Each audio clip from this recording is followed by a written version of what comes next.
Good evening. Praise the Lord आप सभी को, और परमेश्वर का धन्यवाद करते हैं कि आज की शाम परमेश्वर ने ठहराई कि हम प्रभु यीशु मसीह के नाम से इकट्ठे हो रखे हैं और हुए हैं, और हम परमेश्वर की आराधना कर सकते हैं। Hallelujah, praise the Lord. और हम लोग जबकि पैशन वीक में हैं, और एक समय जब यीशु मसीह ने विजय प्रवेश कर लिया, और उसके बाद का एक हफ्ते का और अंतिम हफ्ते का समय हम लोग एक पद को बाइबल से पढ़ेंगे और प्रार्थना के साथ अपनी आराधना को शुरू करेंगे।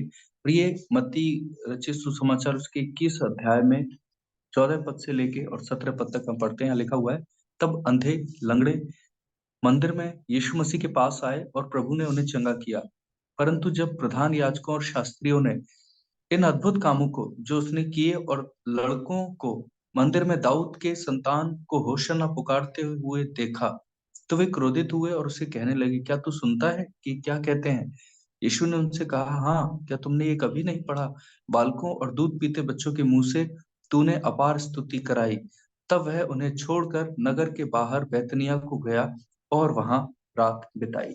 प्रभु के वचन के पढ़े और सुने जाने का आशीष हो। आमीन। सर्वशक्तिमान सर्व सामर्थी पिता, हम आपका धन्यवाद करते हैं। आप राजाओं के राजा, प्रभुओं के प्रभु, ईश्वरों के परमेश्वर हैं, और आप अगम्य ज्योति में रहते हैं, और आपकी करुणा सदा की है। प्रति भोर को परमेश्वर हमारे ऊपर ये नई होती जाती है, और हमारी दुर्बलताओं में प्रभु आपका अनुग्रह और आपकी सामर्थ सिद्ध होती है। धन्यवाद करते हैं परमेश्वर आज की सुंदर शाम के लिए। प्रभु, एक एक परिवार जो आज जुड़कर हमारे साथ मिलकर एक साथ आराधना कर रहा है, प्रभु हर एक को आप आशीषित करिए। प्रभु अपने आत्मा से भरिए, और परमेश्वर जो दरवाजे बंद हैं, खुदावन यीशु मसीह के नाम से वो खोल दीजिए। प्रभु, जितने बीमार हैं, आज के दिन एक अद्भुत कार्य अपने जीवन में देखने वाले हों। और परमेश्वर 2000 साल पहले जो कोड़े आपने खाए, वहां से जो चंगाई रिलीज हुई, प्रभु आज वो चंगाई आपके लोगों को, आपके बच्चों को और मंडली के लोगों को मिलने वाली, हासिल होने वाली, प्रकट होने वाली हो सके। प्रभु धन्यवाद करते हैं। प्रभु, सब बातों में हम आपकी स्तुति करते हैं, आपकी आराधना करते हैं और आपको महिमा देते हैं।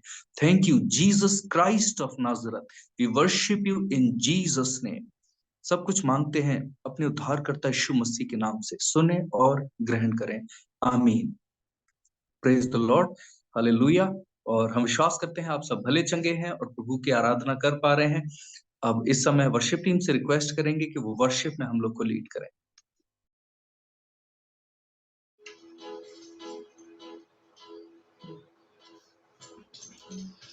Praise the Lord. Good evening सबको, और एक बार फिर से हम आप सबका स्वागत करते हैं द किंगडम एम्बेसडर में। और इस शाम में जब हम पैशन वीक में हैं और दुख भोग सप्ताह में हैं, और हम विश्वास करते हैं कि परमेश्वर हमें यहाँ तक लेकर आया है, और कई सारी चीज़ें परमेश्वर ने इन 40 दिनों में हमारे साथ की है, करने पर है। और ये नया हफ्ता जिसमें हम चल रहे हैं, इस नए हफ्ते में परमेश्वर नई आशीषों को और नए मिरेकल्स को देने पर है। आज हम फिर से एक साथ जमा है कि परमेश्वर की आराधना कर सके, उसकी स्तुति कर सके, उसके नाम को हम ऊंचा उठा सकते। और एक साथ मिलकर जब हम आराधना करते हैं तो विश्वास से कहते हैं कि प्रभु का सिंहासन हमारे बीच में लगता है। जहाँ कहीं हम बैठे हैं, हमारे बीच में खुदावन का सिंहासन होता है, और जितनी प्रार्थनाएं हम करते हैं वो सब खुदा तक पहुंचती हैं और उनके उत्तर हमें मिलने वाले होते हैं। तो आज हम फिर से तैयार हैं इस सप्ताह में, इस दिन में, कि हम परमेश्वर की आराधना कर सकें, उसकी उपस्थिति में आ सकें और उसके नाम को धन्य कह सकें। जय जय प्रभु यीशु की, जय जय प्रभु यीशु की। हमको बचाने आया जगत में उसकी स्तुति करो। साथ मिलकर गाएंगे और उसका धन्यवाद करेंगे, उसकी महिमा करेंगे।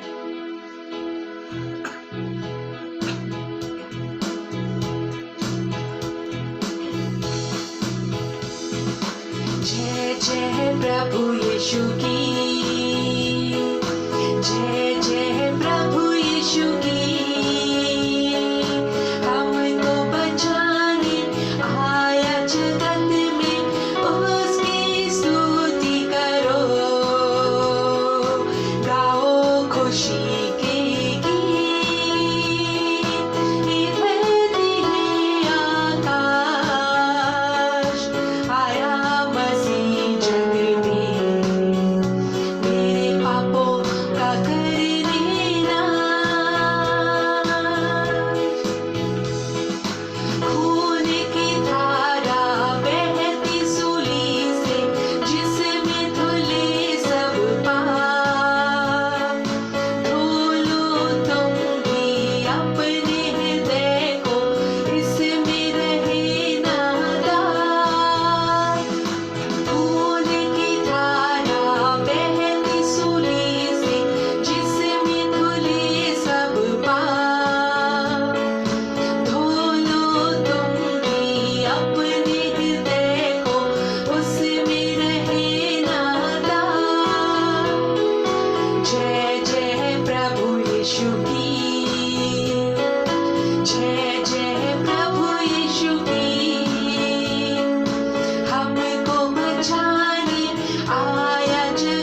जग में मेरे पापों का कर देना,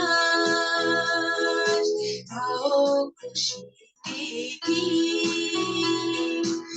धरती आकाश, आया मसीह जग में।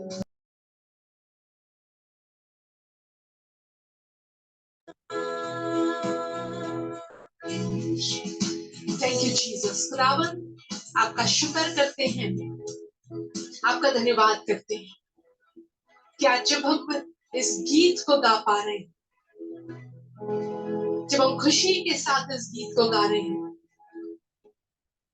और जैसा कि वचन बताता है कि सारी सृष्टि आपकी महिमा करती है। आपने हमें इसलिए बनाया कि हम आपका गुणानुवाद कर सकें। आपने हमें इसलिए रचा खुदावन कि हम आपका धन्यवाद कर सकें, हम आपकी स्तुति कर सके, आपकी आराधना कर सके। Thank you father Lord, thank you Holi spirit, thank you Jesus. आज खुदावन हम अपनी निगाह उस कलवरी क्रूस की तरफ करते हैं, जिससे आज भी वो खून की धार बहती है। आज भी खुदावन हमारे पापों की क्षमा के लिए वो धार काफी है। आज भी खुदावन हमारी चंगाई के लिए वो धार काफी है। खुदावन आपका शुक्र करते हैं, आपकी सारी मेहरबानियों के लिए खुदावन हम आपका धन्यवाद करते हैं। उस क्रूस के लिए खुदावन आपका धन्यवाद करते हैं जो आपने हमारे लिए सहा। आज खुदावन हम ऐसी प्रार्थना करते हैं कि आज हम उस सलीब के पास रहने पाए, आज हम उस खून की धार के पास रहने पाए। खुदावन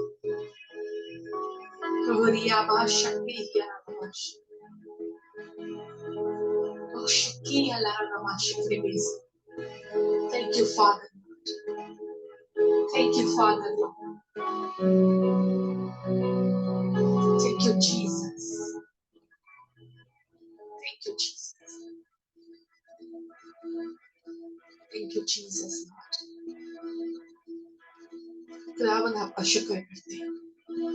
आज इन सारे लोगों के लिए प्रार्थना करते हैं खुदावन कि आज हम आपके सलीब को देखने पाए।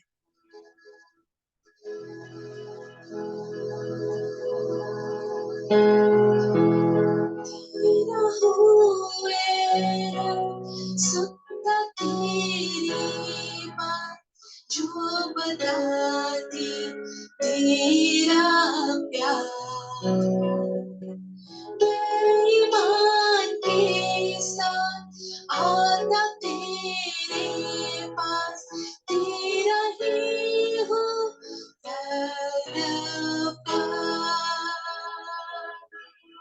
आज कहीं खुदावन से तेरा हुआ है रब, सुनता तेरी बात, मैं ईमान के साथ खुदावन आज तेरे पास आता, तुझे ढूंढता हूँ, तेरा ही तलबगार हूँ खुदावन। आज विश्वास से कहे,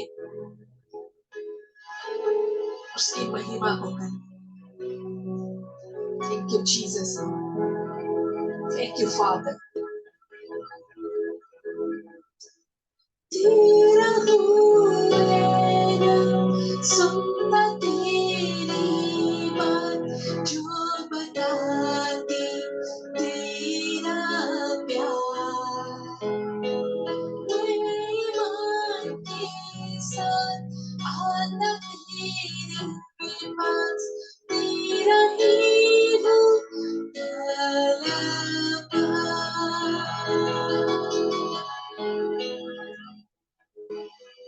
रख दो तुझको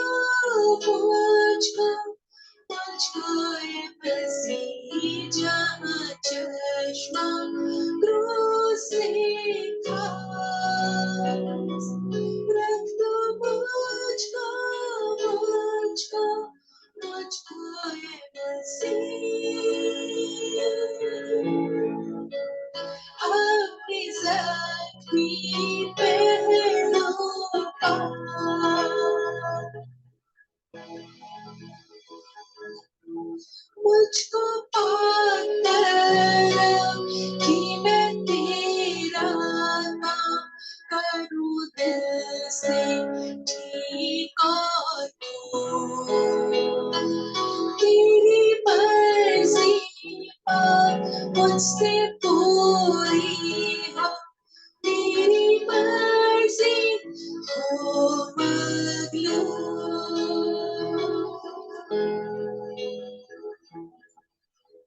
रख दो मुझको मुझको मुझको ए मसीही जहाँ चश्मा क्रूस से खास। रख दो मुझको मुझको मुझको ए मसीह अपने ज़मीं पहलू पास। और जैसा कि हम इस गीत को गा रहे हैं, रख तू मुझको मुझको है मसीह अपने जख्मी पहलू पास। आज हम खुदावन इस बात को कहते हैं, हम ऐसी प्रार्थना करते हैं यीशु मसीह नासरी कि आप हमें अपने उस सलीब के पास रखिए। वो सलीब खुदावन जिस पर आपने अपने हाथों पर कीलों को खुदवाया था खुदावन, पैरों पर खुदावन, और आपकी पसली में खुदावन भाले को भोंका गया था। अच्छा खुदावन ऐसी प्रार्थना करते हैं कि खुदावन आज हमें अपने उस जख्मी पहलू के पास रखिए। आज हम खुदावन आपके सम्मुख आते हैं, उस सलीब के पास आते हैं। जबकि हम खुदावंद आगे के दिनों में जाते हैं तो होने दीजिए खुदावंद यीशु मसीह नासरी कि आपकी वो कुर्बानी हमें सदैव याद रहने वाली हो सके। कैसी राहत खास दिल को मिलती है जब मैं जाता पाक हुजूर, जब हम खुदावंद आपकी हुजूरी में आते हैं तो हमारे दिलों को राहत मिलती है, ठंडक मिलती है। खुदावंद हम इस बात के लिए आपका शुक्रिया करते हैं। कैसी राहत खास। Thank you, Father.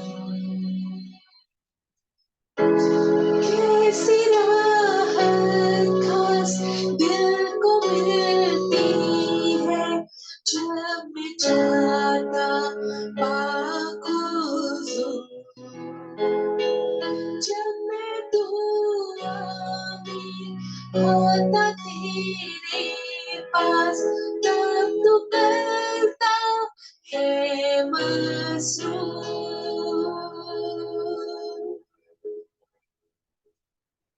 रख दो मुझको मुझको मुझको ए मसीह जहाँ चश्मा क्रूस से खास। रख दो मुझको मुझको मुझको ए मसीह अपने जख्मी पहलू पास। तेरा प्यार अजीब और भी जानूंगा जब मैं जाऊंगा आसमान, जब मैं देखूंगा तेरे चेहरे को, तब खुश होगी मेरी जान। रख दो मुझको मुझको मुझको ए मसीह जहाँ चश्मा क्रूस से खास। रख दो मुझको मुझको मुझको ए मसीह अपने जख्मी पहलू पास। Thank you, Father. Thank you, Jesus. Thank you, Holy Spirit. Kiara bashi kiri harabasi. Oshikara yala namashi kende. ओप्रिया बाशिफ्री है नमाकेसे। खुदावंद आपका शुक्रिया करते हैं। जब हम खुदावंद आगे के दिनों में जाते हैं तो होने दीजिए खुदावंद की हमारी आत्मा पाक होने वाली है। जब हम आपकी हुजूरी में आए खुदावंद तो हमें राहत मिलने वाली है। जब हम खुदावंद आपके चेहरे को देखें तो हम सामर्थ को पाने वाले हैं। खुदावंद आपका अनुग्रह हम पर बना रहने वाला, आपकी करुणा खुदावंद हम पर बनी रहने वाली है। आज के इस दिन में, आज के इस समय में खुदावंद इन सारे लोगों के लिए प्रार्थना करते हैं, जैसा कि हम सब ने आज साथ मिलकर इस गीत को गाया है, आपकी महिमा को किया है, और हम आज भी इस बात को, इस वक्त हम इस बात को कहते हैं कि खुदावंद आज में अपने पास रहने की इजाजत दीजिए। आज हम उस सलीब के पास रहने, आज हम उसे महसूस करने वाले। Thank you, Father. Ori kabashikeri abasekeri moshalana masekeri. Habia bashikeri alarubose. O shakari alarababamasa. Thank you, Father God. Thank you, Father God. Thank you, Jesus. Thank you, Holy Spirit. आज सब लोगों पर आपकी बरकत को मांग लेते हैं, आपकी हुजूरी को ठहरा देते हैं खुदावंद, आपके पवित्र लहू का बाड़ा इनके चारों तरफ, इनके घर के चारों तरफ, इनके परिवार के चारों तरफ आज बांध देते हैं प्रभु यीशु मसीह नासरी के नाम। जब आज हम वचन में जाते हैं, जब हम आगे के सेशंस में जाते हैं खुदावंद, आपकी अगुवाई को हम चाहते हैं। आज के वक्ता को खुदावंद आज अपने अभिषेक से भरिए, आज वो खुदावंद आपकी सामर्थ से लबरेज होकर आज जो कुछ हमारे बीच में बोते हैं वो सब खुदावंद हमारे जीवन में 100 गुना फल लेकर आने वाला। Thank you father. हमारी स्तुति करना, आराधना करना, प्रार्थनाएं करना आपको ग्रहण योग्य। और इस वक्त हम सब साथ मिलकर धन्यवाद के साथ, बड़े आनंद के साथ अपने इकलौते उद्धारकर्ता प्रभु यीशु मसीह नासरी के नाम से, जिसने हमारे गुनाहों की खातिर जान दी, हम सब कहते हैं आमीन, आमीन, आमीन। खुदा आप सबको बड़ी बरकत दे। आमीन। परमेश्वर का धन्यवाद करते हैं इस अच्छी आराधना के लिए। और अब ये समय होगा जब हम ब्रदर नवीन के साथ में आगे चलेंगे। भैया आप सबका प्रभु यीशु मसीह के नाम से हम स्वागत करते हैं और ये समय आपका है और आप वचन के द्वारा हम सबको आशीष दे। Praise the lord. Praise the lord. भैया आवाज क्लियर है? भैया आवाज क्लियर है ना? Okay okay. मेरा शायद नेटवर्क आपका थोड़ा सा वीक है भैया। नेटवर्क वीक है। मैं दिख रहा हूँ क्या? नहीं दिख रहा हूँ ना? एक मिनट। हाँ अभी विजिबल है। हाँ भैया ठीक है। Praise the lord, praise the lord. भैया परमेश्वर का धन्यवाद हो, एक और मौका परमेश्वर ने हमको दिया कि हम उसकी नजदीकता में बैठें और परमेश्वर के बारे में सीखें, जानें और उसकी नजदीकता में चलें। और जो उसके बारे में हमें जो गहराई जाननी है, हमें उसके बारे में जो गहराई समझनी है, वो हम समझें और सचमुच जो भी हम करते हैं परमेश्वर की महिमा और तारीफ हमारे जीवनों के द्वारा होने पाए। एक और मौका हमें मिला है कि हम उसकी उपस्थिति में बैठकर उसके बारे में सीखें। सचमुच आज मैं धन्यवाद देता हूं कि आज नीरज भैया ने मुझे बोला कि आप वेडनेसडे को शेयर करो और फ्राइडे को हम लोग गुड फ्राइडे मनाने जा रहे हैं, जिस दिन हम लोग याद करते हैं कि यीशु मसीह ने 2023 साल पहले अपने आप को क्रूस के ऊपर दे दिया। उसको कोई मार नहीं सकता, उसने खुद अपने आप को दे दिया। It is a sacrifice. वो उसने अपने आप को खुद चढ़ा दिया उस क्रूस के ऊपर, क्योंकि वो परमेश्वर के प्लान को पूरा करना चाहता है और वो परमेश्वर की योजनाओं में रहना चाहता है। आज भी हम अपने जीवन में, जैसे हम अगर हम अपना थोड़ा सा अब अपने आप को देखें, क्या हम परमेश्वर की योजनाओं में चलना चाहते हैं, चाहे वो नुकसानदेह हो? ये एक क्वेश्चन मार्क है आपके और मेरे लिए भी। यीशु मसीह जानता था कि मैं मारा जाऊंगा, तो भी वो बोलता है कि मैं परमेश्वर की योजना को इस पृथ्वी पर पूरा करने के लिए आया हूं। अगर हम इस तरीके से सोचें कि इस पृथ्वी पर हम आए हैं बड़ी बड़ी डिग्रियां लेने के लिए नहीं, बड़े बड़े घर बनाने के लिए नहीं, गाड़ियां खरीदने के लिए नहीं, यहाँ घूमने वहां घूमने के लिए नहीं, परंतु एक योजना है, परमेश्वर ने हमको इस पृथ्वी पर भेजा है और उस योजना को पूरा करने के लिए हम यहाँ पर आए हैं। तो और जो यीशु मसीह की जान कोई नहीं ले सकता था, क्योंकि वो तो मुर्दों को जिला देता था। वो तो जब वो पृथ्वी पे था, यीशु मसीह मुर्दों को जिला देने वाला परमेश्वर था। परंतु एक व्यवस्था परमेश्वर ने खुद बना दी थी। उस व्यवस्था के तहत यीशु मसीह को क्रूस पर मरना था, जान देनी थी, और उस व्यवस्था के कारण ही, यानी जो जो एक लॉ, परमेश्वर ने जो एक व्यवस्था बना दी थी, उसके कारण ही उसको स्वर्ग में अपने क्रूस के ऊपर चढ़ना पड़ा और लहू बहाना पड़ा, क्योंकि लहू का यहाँ पर बहुत इंपॉर्टेंस है। लहू इज वेरी इंपॉर्टेंट, क्योंकि क्रूस इज वेरी इंपॉर्टेंट। जब हम देखते हैं, जब हम पढ़ेंगे, अभी हम आगे जाएंगे, तो हम देखेंगे कि लहू और क्रूस का इंपॉर्टेंस क्या है। क्रूस के अलावा भी मौतें होती थी। जो रोमी साम्राज्य था, जिस समय यीशु मसीह इस पृथ्वी पर थे, उस समय जेरूशलेम और आदि आदि दुनिया रोमी लोगों के अंडर में थी। रोमी आर्मी के अंडर में थी, रोमन्स के अंडर में थी, रोमन्स के अंडर में थी वो। और वो बहुत क्रूर माने जाते थे, है ना, वो बहुत क्रूर माने जाते थे। और उनके कई उनकी योजनाएं थी, जिससे वो आदमी को मार देते थे। पहला अगर आप देखना चाहेंगे, तो बाइबल में हमें मिलता है, वो बीहेड कर देते थे। जैसे यूहन्ना बपतिस्मा देने वाले को, पर रोमी उन लोगों ने, राजा ने, हेरोद राजा ने उसकी गर्दन काट दी थी। उसकी गर्दन काट दी थी, गर्दन से उसका, धड़ से उसका सर अलग कर दिया था। अगर हम देखें, तो उबलते हुए तेल में वो आदमियों को डाल देते थे।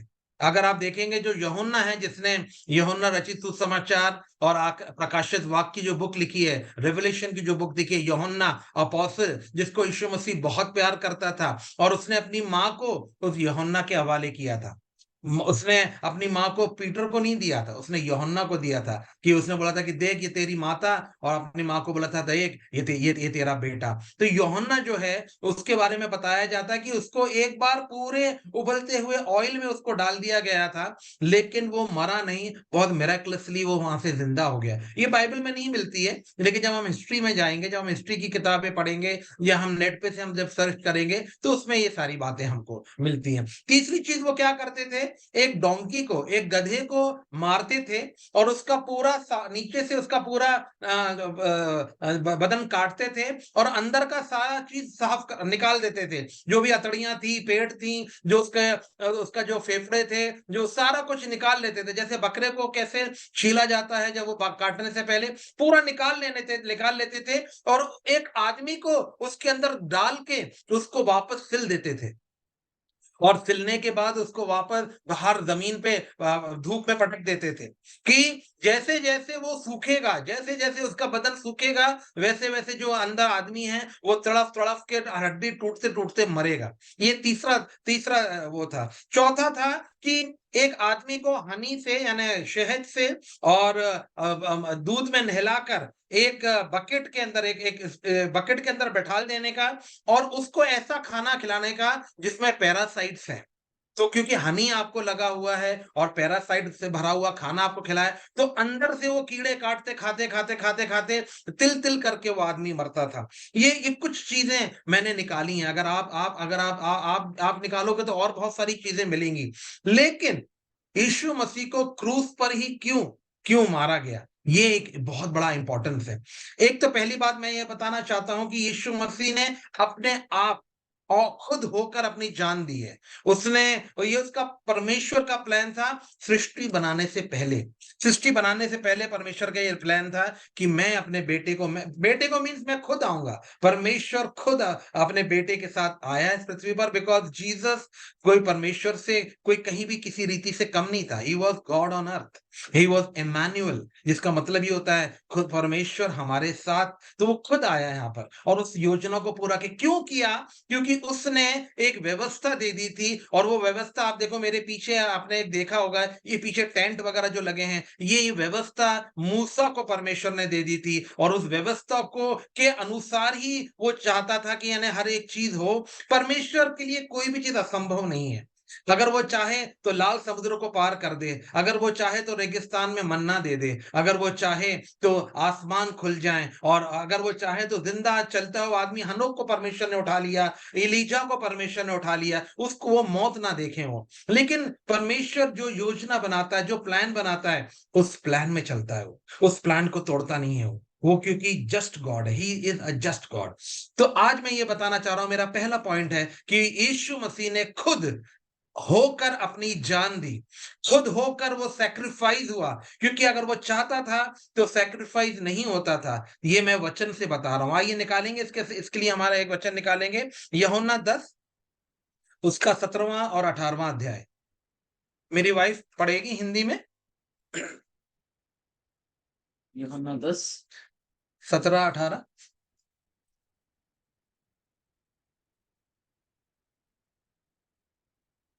पिता इसलिए मुझसे प्रेम रखता है कि मैं अपना प्राण देता हूं कि उसे फिर ले लूं। कोई उसे मुझसे छीनता नहीं, वरन मैं उसे आप ही देता हूं। मुझे उसके देने का भी अधिकार है और उसे फिर लेने का भी अधिकार है। यह आज्ञा मेरी पिता से मुझे मिली है। यहाँ यीशु मसीह बोल रहा है यूहन्ना के 10वें अध्याय में 17 और 18 वचन में कि therefore my father loves me, मेरा पिता मुझसे प्यार करता है, because I live my life that I may take it back again. वो बोलता है कि मेरा पिता मुझसे इसलिए प्यार करता है कि जिस जिस जिस प्लान के तहत उसने मुझे इस दुनिया में भेजा, मैं अपनी जान देने के लिए, मैं वो देने को तैयार हूं।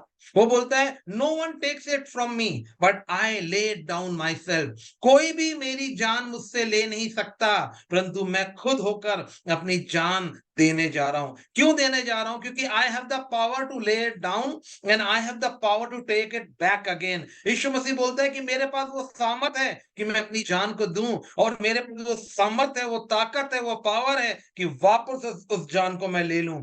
दिस कमांड, ये आज्ञा परमेश्वर ने मेरे को दी है। इसलिए पर यीशु मसीह बोलता है कि कोई मेरी जान मुझसे नहीं ले सकता है, कोई नहीं ले सकता है। यूहन्ना तो एक मोहरा था, जूडस तो एक मोहरा था।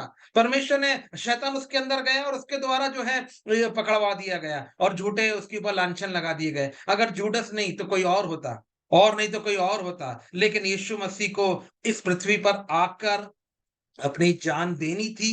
वो देनी थी, क्रूस के ऊपर ही देनी थी। ये जो मैंने आपको 4-5 चीजें बताई, ये इनमें इनमें ये वाली जान नहीं देनी थी कि ये वाली जान इस तरीके से पर यीशु मसीह की जान नहीं जानी थी। ये परमेश्वर ने तय कर दिया था, है ना? मैंने इसमें एक चीज नहीं डाली, क्रूस के ऊपर की मौत को मैंने नहीं बताया इसमें, क्योंकि यीशु मसीह ने क्रूस के, ये भी एक मौत थी जो रोमी साम्राज्य देते थे। लेकिन इससे पहले परमेश्वर ने ये बोल दिया था कि जो भी क्रूस के ऊपर लटका रहेगा वो कष्ट रहेगा, श्रापित रहेगा। और यीशु को श्रापित होना था आपके और मेरे लिए। अगर वो श्रापित नहीं होता था, अगर वो श्राप में नहीं जाता था, तो हमारे श्राप जो हैं आज भी हमारे साथ चलते थे। आज भी हम कर्स्ड रहते थे। आज भी हमारे जीवन में वो कर्सेस रहती थी, जिसके ऊपर आज हम अधिकार लेते हैं यीशु के नाम से। सारे कर्सेस के ऊपर अधिकार लेते हैं, सारी शैतानी शक्तियों के ऊपर अधिकार लेते हैं, सारी बीमारियों के ऊपर अधिकार लेते हैं। क्यों अधिकार लेते हैं? क्योंकि वो क्रूस के ऊपर यीशु मसीह ने वो कर्स को लिया। वो क्योंकि अगर आप देखो, जिसको अगर किसी का गला काट दो तो वो उसके ऊपर कर्स नहीं होती है वो, यानी कोई मतलब कोई बॉइल्ड ऑयल में डाल दो तो परमेश्वर खुद बोलता है। मैं आपको देता हूं वचन कि परमेश्वर बोलता है कि श्रापित है वो जो क्रूस के ऊपर। तो यीशु मसीह श्रापित हुआ, क्रूस के ऊपर मरा, क्योंकि वो परमेश्वर ने आज्ञा दी थी कि तेरे को मरना है और क्रूस के ऊपर मरना है। तो आइए उसके लिए वचन निकाल लेंगे हम। व्यवस्था विवरण उसका 21वां अध्याय 22 और 23 वचन। ये परमेश्वर मूसा को दे रहा है, ये लॉ परमेश्वर मूसा को बोल रहा है। यहाँ रोमी साम्राज्य नहीं है। यहाँ अगर आप उसका परिप्रेक्ष्य देखेंगे, उसका बैकग्राउंड देखेंगे, तो इन लोग विल्डरनेस में हैं, इन लोग रेगिस्तान में घूम रहे हैं, और वहां परमेश्वर जो है मूसा को लॉज दे रहा है, रूल्स एंड रेगुलेशंस दे रहा है अपने अपने लोगों के लिए, इजरायली लोगों के लिए, यहूदी लोगों के लिए वो रूल्स एंड रेगुलेशंस दे रहा है। तो ये रूल एंड रेगुलेशन यहाँ परमेश्वर मूसा को दे रहा है। देखिए, सुनिए। फिर यदि किसी से प्राणदंड के योग्य कोई पाप हुआ हो जिससे वह मार डाला जाए, और तू उसकी लोथ को वृक्ष पर लटका दे, तो वह लोथ रात को वृक्ष पर टंगी ना रहे, अवश्य उसी दिन उसे मिट्टी देना, क्योंकि जो लटकाया गया हो वह परमेश्वर की ओर से श्रापित ठहरता है। इसलिए जो देश तेरा परमेश्वर यहोवा तेरा भाग करके देता है, उसकी भूमि को अशुद्ध ना करना। हाँ, यहाँ परमेश्वर बोल रहा है कि ये यहाँ पे पेड़ का नाम लिया है, क्योंकि हम लोग जो क्रॉस देखते हैं, मुझे माफ करना अगर मैं आपके विश्वास को थोड़ा सा मैं डगमगा दूं, क्योंकि अगर हम देखते हैं क्रॉस के ऊपर तो बड़ा छिला छुला बड़ा नीट एंड क्लीन क्रॉस उनको दिखता है, लेकिन इतना बड़ा क्रॉस मेरे हिसाब से उस समय किसी के पास इतना टाइम नहीं होता था कि किसी किसी डकैत को, किसी चोर को टांगना है तो बढ़िया घिस घिस के अच्छा चिकना क्रॉस करके बनाओ। वो लकड़ी को यानी पेड़ को काटते थे, जो वाई शेप का पेड़ होता था, जो जिसको कैंटी भी बोलते हैं हम लोग अपनी नॉर्थ इंडियन भाषा में, जो हम लोग उससे गुलेल वगैरह बनाते हैं। तो वो ट्री के ऊपर ऐसा ऐसा वाई शेप में जो जो रहता था, एक पेड़ का तना है और फिर वाई शेप, तो ऐसा उसको ऐसा लटका दिया जाता था, क्योंकि उनके उतना उनके पास टाइम नहीं होता था कि भैया जाओ उनको अच्छे से पहले कारपेंट्री शॉप में उसको अच्छा चिकना करो और उसको अच्छा स्क्वायर बनाओ, 8x8 का बनाओ, इसका भी अच्छा नाप होना चाहिए, इतना टाइम नहीं होता। जो जाते थे पेड़ काट के लाते थे जिसमें वाई शेप हो, इसलिए यहाँ देखो दिया गया है पेड़ के ऊपर लटकाओ, तो लोगों को ऐसे पेड़ के ऊपर इस तरह से लटका दिया जाता था, है ना। उसके ऊपर यानी कोई उसको कुछ यानी बहुत ज्यादा ब्यूटीफाई नहीं किया जाता था, क्योंकि अगर ब्यूटीफाई क्यों करेंगे, क्योंकि वहां पर तो एक आप एक आरोपी को और एक एक दंड दिए हुए आदमी को तुम लटकाने जा रहे हो, तो उसको कोई ब्यूटीफाई करने की जरूरत नहीं। जैसे अगर आप कभी पोस्टमार्टम जहाँ शवों को रखा जाता है वहां जाके देखो कितनी गंदगी रहती है, जहाँ पोस्टमार्टम होता है वहां देखो आप, जहाँ मर्चुरी होती है कोई इतना वहां मुर्दों के लिए इतना या मरे उनके लिए इतना नहीं किया जाता। तो मेरे हिसाब से लोग जो है वहां पेड़ काट के लाते थे, जो बड़ा पेड़ हो और जो वाई शेप में हो, इस तरीके से वो क्रॉस को, उसको क्रॉस बोल लो या ट्री बोल लो, ऐसे लेके आते थे। तो यहाँ परमेश्वर बोल रहा है कि श्रापित है वो जो उस पेड़ के ऊपर या क्रूस के ऊपर लटका है। यीशु मसीह को श्रापित होना था आपकी और मेरे लिए, इसलिए वो क्रूस पर लटका गया। और भी कितनी सारी बातें मैंने बताई, इन मौतों से नहीं मरा वो, उसका डिसाइडेड था कि यीशु मसीह क्रूस के ऊपर मरेगा और क्रूस के बाद श्रापित होगा। अगर मैं आपको बोलूं कि यीशु मसीह के जो कपड़े थे, Yeshu Masih died on the cross naked, क्योंकि आप कैसे शर्मिंदा होगे जब आप नंगे उसके ऊपर पड़े हो और लोग आपको देख रहे हैं, अपने सरों को हिला रहे हैं, आपके ऊपर लांछन लगा रहे हैं। और यीशु मसीह के ऊपर तो और लांछन लगते थे कि तू पर अगर परमेश्वर का बेटा है तो उतर। अभी देखो फ्राइडे को जब हम लोग 7 वचन में जाएंगे, जब 7 वचन की हम लोग स्टडी करेंगे, तो उसमें आते हैं लोग बोलते हैं कि अगर तू परमेश्वर का बेटा है तो उतर जा क्रूस पर से, हम विश्वास करेंगे तेरे ऊपर। और वो उतर सकता था, but he chose not to. उसने चुना कि मैं नहीं उतरूंगा नीचे, क्योंकि मुझे परमेश्वर की इच्छा को पूरा करना है और मुझे परमेश्वर की जो डेस्टिनी परमेश्वर ने मेरे लिए फिक्स करी है उसको मैं पूरा करूं। ही कुड हैव कम डाउन। कितने लोगों को उसने मुर्दों में से जला दिया। यीशु मसीह जब वो था तो लाजर को जला दिया। एक एक एक एक एक एक, एक लड़का जा रहा था 14-15 साल का, उसकी अकेली माँ थी, विडो थी, उसको जिंदा कर दिया, है ना। तो बहुत सारे मुर्दों को जला दिया, एक लड़की को जला दिया, है ना, तबीता कुम करके उसको उठा दिया। तो उसके वो जो है वो उसके बाद जलाने की ताकत थी। जैसे मैंने इसलिए आपको बताया, यूहन्ना 10 में वो बोलता है कि no one can take my life from me, only I have the power to give and I have the power to take it back. इसलिए वो परमेश्वर की योजना पूरी करने आया था और इसलिए उसने क्रूस के ऊपर अपनी जान दी। दूसरी चीज जो मैं यहां बताना चाहता हूं, यीशु के लहू से आपको और मुझको पापों की क्षमा मिलती है। यीशु के शरीर के तोड़े जाने से, यीशु के शरीर के कोड़े खाने से हमें चंगाई मिलती है और यीशु के लहू से हमें पापों की क्षमा मिलती है। लहू इतना इंपॉर्टेंट क्यों है? Why blood is important? क्यों लहू बहाना पड़ा? शायद आपको मालूम है कि नहीं, यीशु मसीह की जो मौत हुई है उस क्रूस के ऊपर, he died because there was no blood in his body. उसका पूरा लहू निकल गया था, उसका पूरा लहू बह गया था, इसलिए उसकी मौत हुई। जो बाजू बाजू में जो चोर थे ना, उनकी मौत ऐसी नहीं हुई, क्योंकि जब आज शाम का टाइम आया तो रोमी सैनिक लोग आए और उन लोग आते हुए देखने लगे कि यार मरे कि नहीं इन लोग, 3 घंटे हो गए उनको लटके हुए क्रूस के ऊपर। तो उनने आके उनकी हड्डियों को तोड़ा।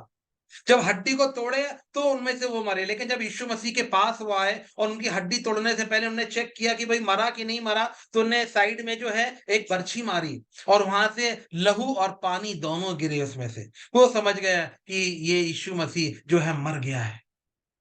तो Yeshu Masih died because of his blood, जो उसकी बॉडी में से लॉस ऑफ ब्लड, वो ब्लड किसके लिए बहा?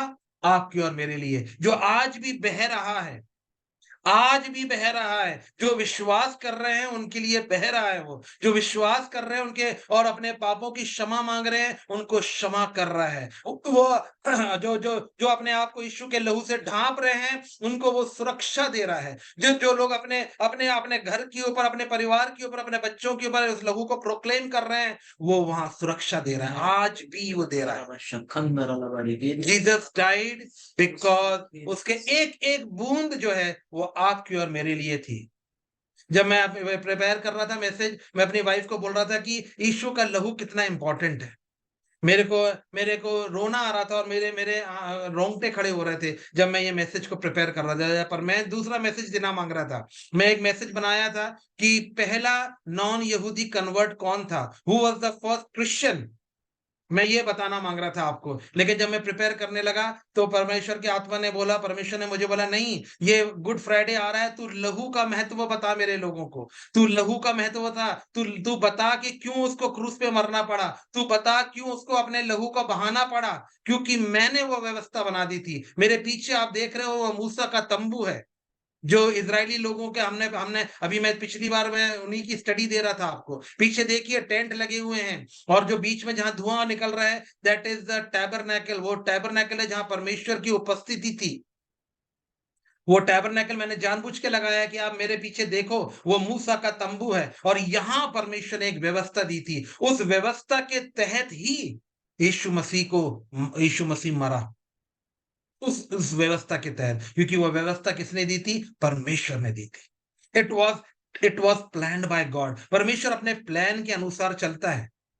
परमेश्वर अपने प्लान जो एक बार वो बना देता है, रूल रेगुलेशन, उसमें वो खुद भी बंध जाता है, उसको अलग नहीं करता है। जैसे आप देखो नेचर का लॉ है, वो बंद गया है।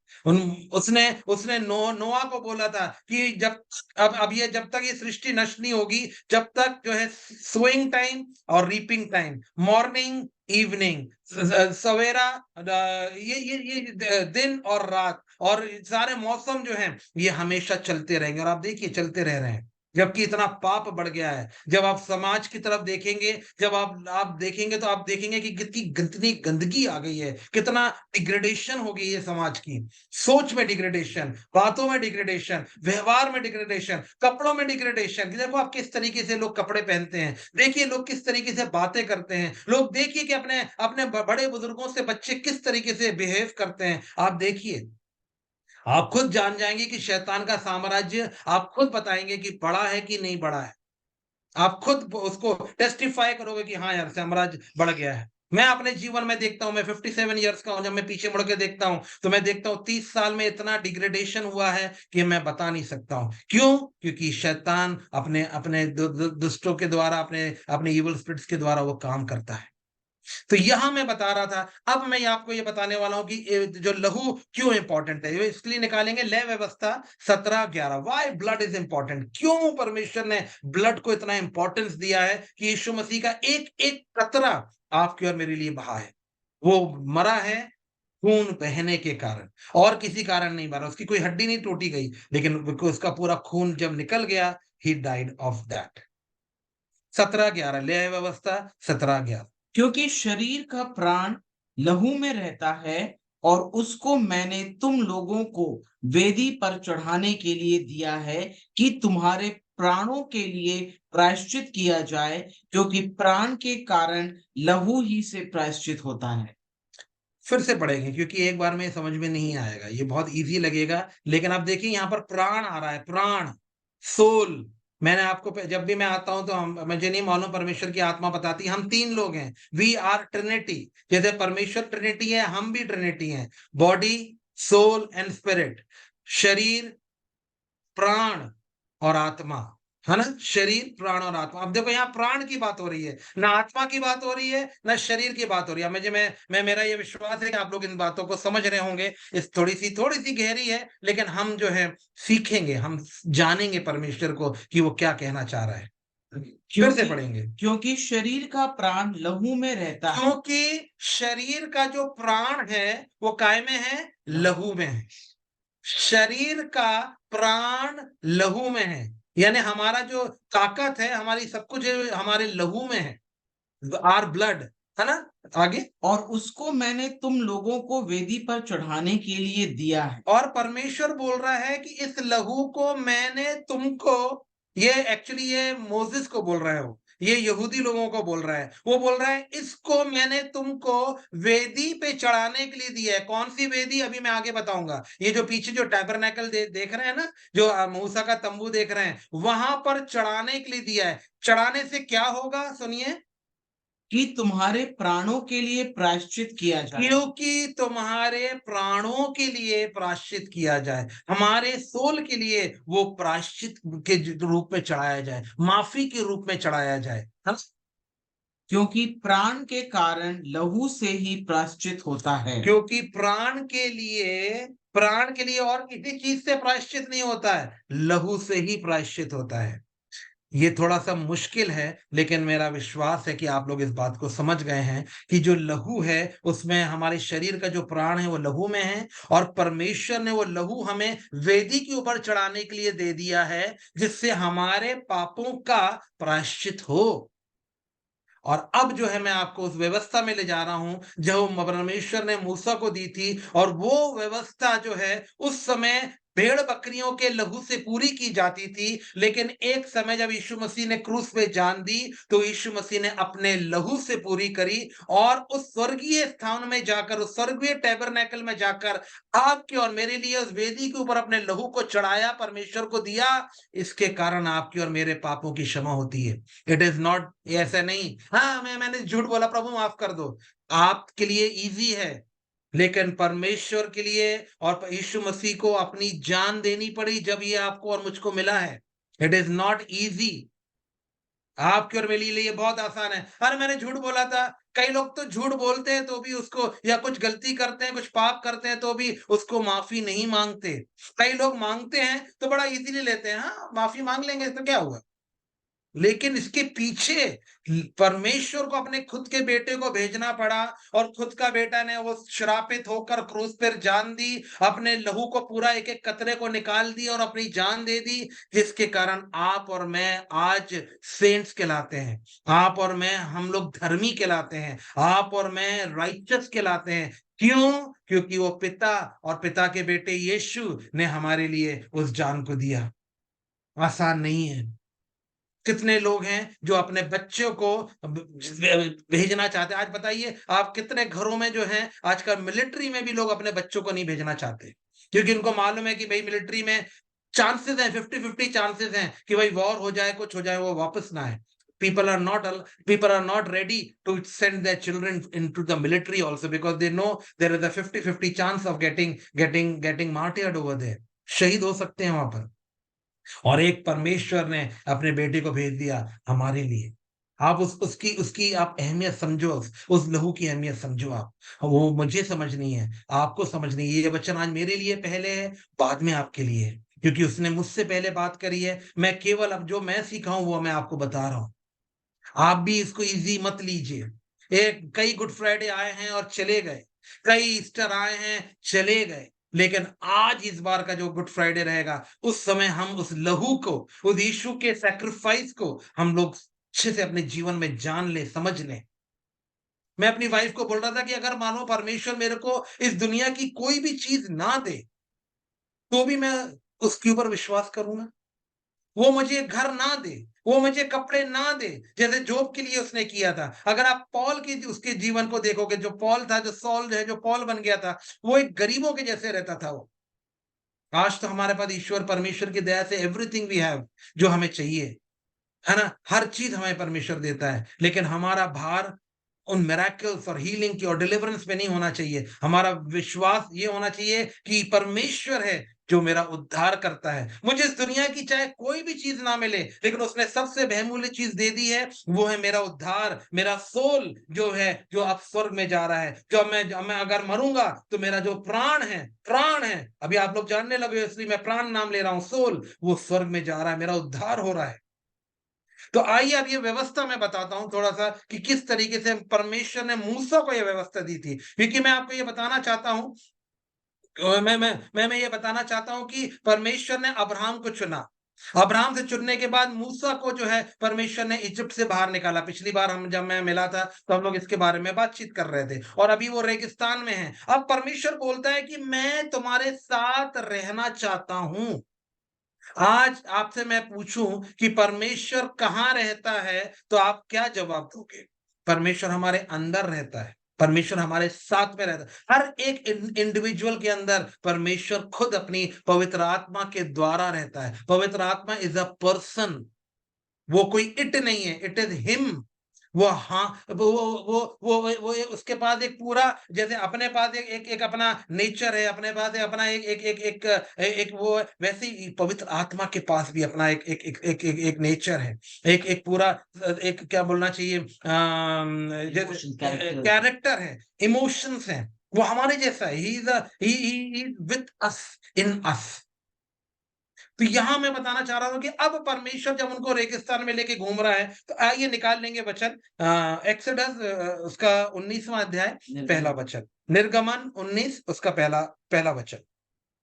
इस्राएलियों को मिस्र देश से निकले हुए जिस दिन 3 महीने बीत चुके, उसी दिन वे सीने के जंगल में आए। यहाँ परमेश्वर का वचन बताता है कि तीसरे महीने जब वो इजिप्ट से निकले, मिस्र से निकले, 3 महीने के बाद वो सिनाई जंगल में आ गए, है ना। और सिनाई जंगल क्यों बोला जा रहा है उसको? क्योंकि वहां सिनाई पर्वत है, और वो सिनाई पर्वत जो है, वो है वहां पर परमेश्वर जो है ऊपर आग से उतर के आने वाला है और मूसा से बात करने वाला है। इसके बारे में हम पढ़ सकते हैं उसका अध्याय इसी में 18वां 19वां और 20वां वचन। 18 पढ़ूं? 18 19 20। हाँ। यस। और यहोवा जो आग में होकर सीने पर्वत पर उतरा था, इस कारण समस्त पर्वत धुएं से भर गया, और उसका धुआं भट्टे का सा उठ रहा था, और समस्त पर्वत बहुत कांप रहा था। फिर जब नरसिंगे का शब्द बढ़ता और बहुत भारी होता गया, तब मूसा बोला, और परमेश्वर ने वाणी सुनाकर उसको उत्तर दिया।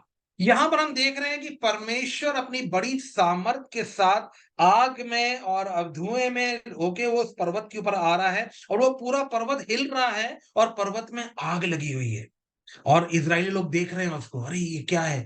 क्योंकि एक बार परमेश्वर ने आग के द्वारा मूसा को परमेश्वर ने जो है अपना अपने आप को प्रकट किया था। अब ये 3 महीने के बाद जब वो बाहर आ गए मिस्र में से, 3 महीने के बाद परमेश्वर प्रकट कर रहा है, वो बता रहा है कि मैं जो हूं वो हूं, I am who I am.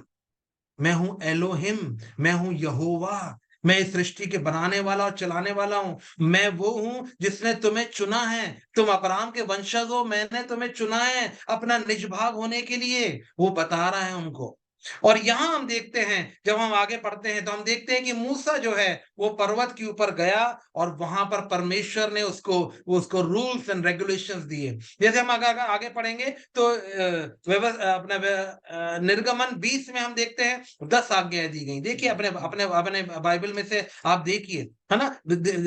Exodus 20 में 10 आज्ञाएं दी गई, 10 आज्ञाएं दी गई, है ना। उसके बाद 23 तक अलग अलग लॉज और अलग अलग बातें परमेश्वर ने मूसा को दी, मूसा को सिखाया कि भाई ऐसा ऐसा है। उसके बाद हम देखते हैं निर्गमन 24 में उसका 4 से 8 वचन में हम पढ़ते हैं कि वहां परमेश्वर बोलता है ब्लड के साथ एक कवर्नेंट, एक अग्रीमेंट, एक वाचा मेरे साथ बांधो कि तुम जो मैं तुमसे बोल रहा हूं वो तुम इसे पूरा करोगे। एक वाचा।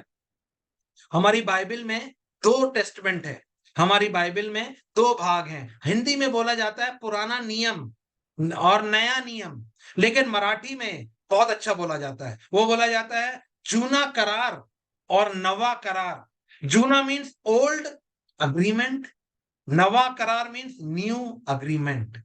ये जो है ये ओल्ड अग्रीमेंट है जो मैं अभी पढ़ने जा रहा हूं। ये ओल्ड अग्रीमेंट है जो मूसा ने जो परमेश्वर ने मूसा के साथ किया भेड़ बकरियों के लहू के द्वारा, भेड़ बकरी जो भी जानवर के लहू के द्वारा, और नए टेस्टमेंट में यीशु के लहू से जो हमें हमारा कवनेंट।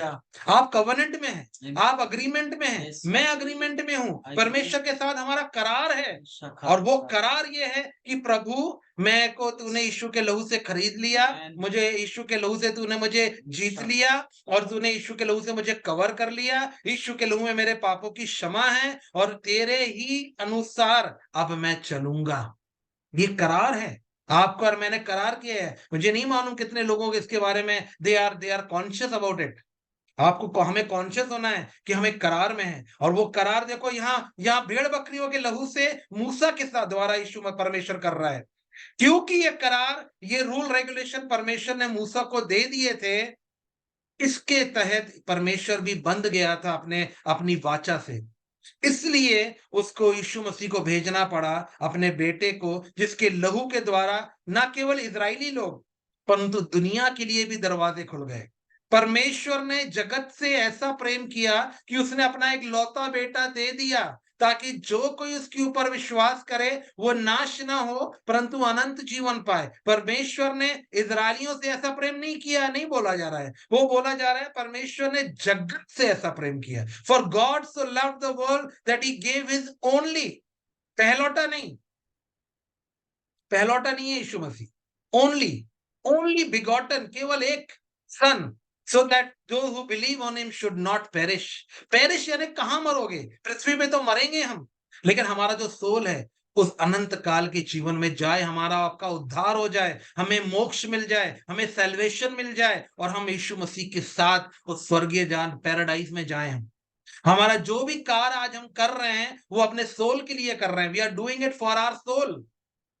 यीशु मसीह अभी हम पढ़ेंगे, जब हम सुनेंगे, हम जब क्या बोलते हैं सात वाणियों को जब हम सीखेंगे गुड फ्राइडे के दिन, तो वहां यीशु मसीह बोलता है हे प्रभु तूने मुझे क्यों छोड़ दिया। उसके बाद अगला वचन वो बोलता है मैं अपना आत्मा तेरे हाथों में सौंपता हूँ, है ना। यीशु मसीह बोलता है कि आई ले my spirit into your hands. परमेश्वर के हाथों में वो अपनी स्पिरिट को दे देता है, लेकिन उसका सोल जो है वो 3 दिन के लिए वो अधलोक में जाता है। क्योंकि अच्छे काम, अच्छा व्यवहार, अच्छी बातचीत, चैरिटी, प्रार्थना करना, ये आपको स्वर्ग नहीं ले जा सकती। स्वर्ग ले जाने के लिए आपको यीशु की जरूरत है। सारे धर्म के लोग एक ही जगह जा रहे हैं, ऐसा बोलते हैं ऐसा लोग, मैं उसको नहीं मानता। All roads are leading to God, wrong. आप एक धर्मी देखो, एक दुनिया में आपको बहुत अच्छे धर्म है, बहुत अच्छे रिलीजन है, बहुत अच्छी बातें सिखाते हैं, बहुत अच्छी चीजें सीखते हैं। अच्छा बोलो, झूठ मत बोलो, उसकी मदद करो, गाय की देखभाल करो, जानवरों को देखो, माँ बाप की चिंता करो, सब okay okay okay everything. But if you want to go to heaven you need Jesus. Amen. Yeshu के बिना आप स्वर्ग नहीं जा सकते। आप इस पृथ्वी पर अच्छा जीवन जी सकते हो, शांति का जीवन जी सकते हो, लेकिन स्वर्ग में जाने के लिए यू नीड जीसस।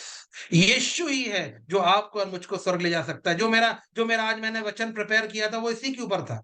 वो मैं अगली बार कभी मुझे मौका मिलेगा, नीरज भैया लोग मुझे मौका देंगे तो मैं उसके ऊपर आपको बताऊंगा कि भाई एक अच्छे काम करना, अच्छा जीवन जीना, अच्छा इंसान बनना इंपॉर्टेंट है, लेकिन आपको स्वर्ग में नहीं ले जा सकता हो। इस स्वर्ग जाने के लिए यू नीड जीसस, बिकॉज वो जो आया ऊपर से नीचे वही आपको नीचे से ऊपर ले जाएगा, और कोई नहीं ले जा सकता। No one can take you. तो यहां मैं बता रहा हूं कि यहां परमेश्वर जो है पुराने नियम में इजरायलियों के साथ परमेश्वर वाचा मान रहा है, लेकिन नए नियम में, न्यू टेस्टमेंट में परमेश्वर दुनिया के साथ वाचा बांध रहा है यीशु के लहू के द्वारा। और पुराने नियम में वो इजरायलियों के साथ, जो इजरायली लोग निकले हैं मिस्र देश से, उनसे भेड़ बकरियों के लहू के द्वारा वो वाचा बांध रहा है। तो देखेंगे, पढ़ेंगे, आइए निर्गमन उसका 24वां अध्याय 4 से 8 वचन। Exodus chapter 24 verses 4 to 8।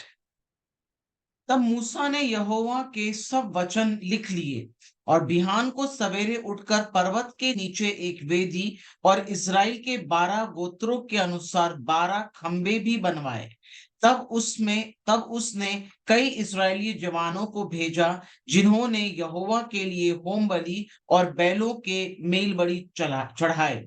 और मूसा ने आधा लहू तो लेकर कटोरों में रखा और आधा वेदी पर छिड़क दिया।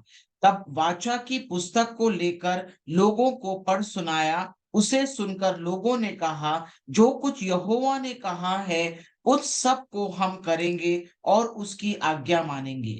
तब मूसा ने लहू को लेकर लोगों पर छिड़क दिया और उससे कहा, देखो, यह उस वाचा का लहू है जिसे यहोवा ने इन सब वचनों पर तुम्हारे साथ बांधी है। यहाँ पर हम देख रहे हैं कि मोसेस ने वो सिनाई पर्वत के नीचे 12 पिलर्स लगाए, 12 पिलर्स खड़े करे और वहां पर ने वध किया, कोई भेड़ को, बकरी को या कोई बैल को किया होगा, उसका लहू लेके लोगों के ऊपर छिड़का।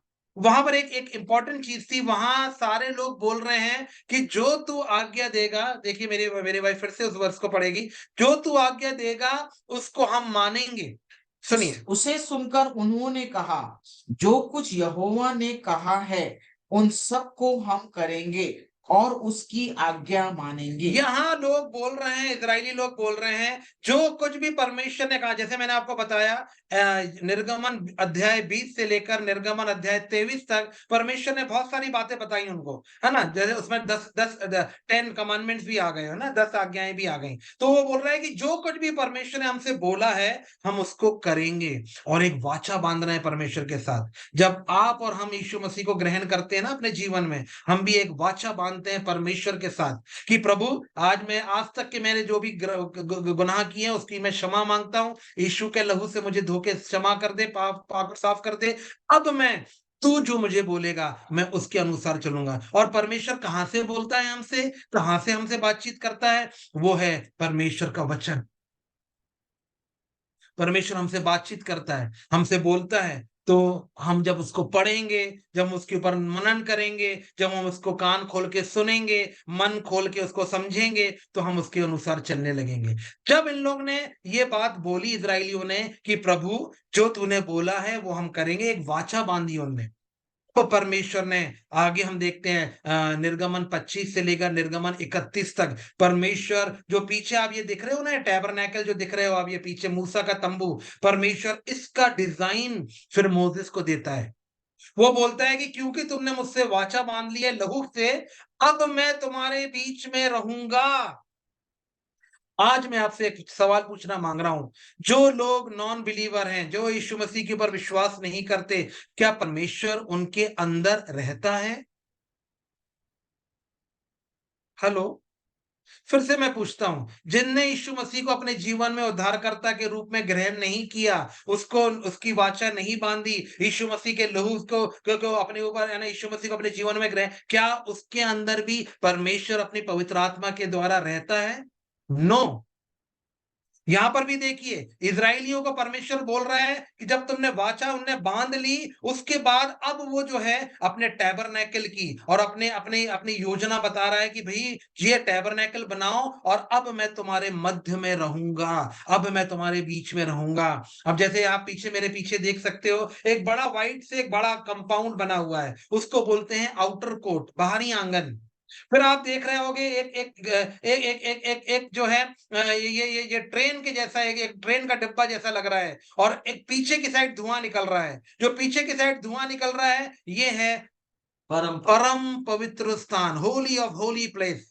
और उसके आगे जो जगह दिख रही है, ये इसको बोला जाता है पवित्र स्थान, जहां पर हारून के वंशज जाके और वहां पर अपना दिया जलाते थे और क्या बोलते, इंसेंस धूप जलाते थे, और रोज जो है वो रोटियों को बदलते थे, तो रोटी चढ़ाई जाती थी परमेश्वर को। और यहाँ जो जो जो धुआं दिख रहा है ना, ये उसी का धुआं है, ये जो है इंसेंस का धुआं है, ये जो है खुशबू है जो परमेश्वर के लिए जा रही। और इस यहाँ पर परमेश्वर के जो है वहां पर एक गोल्डन आर्क है, वो मेरा एक्चुअली सब्जेक्ट नहीं है, उसके ऊपर हम करेंगे तो एक पूरा 1 घंटा उसको समझाने में लगेगा। लेकिन आप ये समझ लीजिए, ये जो है ये बाहरी आंगन, अब परमेश्वर देखिए चारों तरफ, ये देखिए मैं घुमा रहा हूं, ये चारों तरफ जो टेंट दिख रहे हैं यहाँ पर, ये सारे इजरायली लोग हैं और परमेश्वर उनके बीचों बीच रहता है। अगर आप लेवी के अगर आप पढ़ेंगे तो वहां परमेश्वर ने बताया है कि मैं बीच में रहूंगा और चारों तरफ तुम लोग रहोगे।